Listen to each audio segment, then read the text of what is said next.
আসসালামু আলাইকুম। আমি আজকে ইলিশ মাছ ভাজা দেখাবো। ঝালের গুঁড়া হাফ চামচ,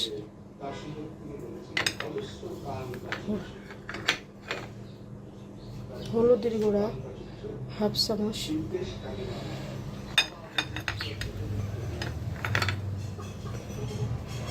লবণ হাফ চামচের কম দিয়ে আমি এখন ম্যারিনেট করে রাখবো 10 মিনিট। 10 minute marinate.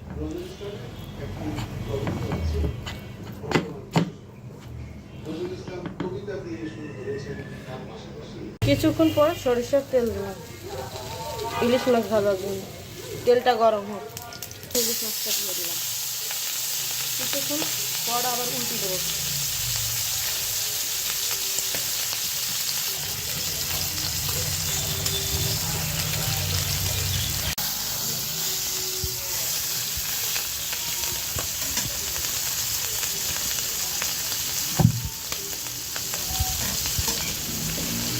কিছুক্ষণ পর আবার উল্টি মাছটা।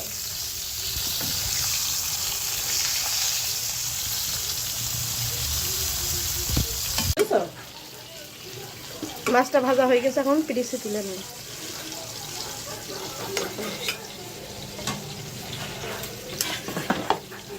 ওভার কাটে কোন কিছু আব্বা বক মানে বলে আব্বা বক মানে না বলছো তো খবরদার মাংস মানে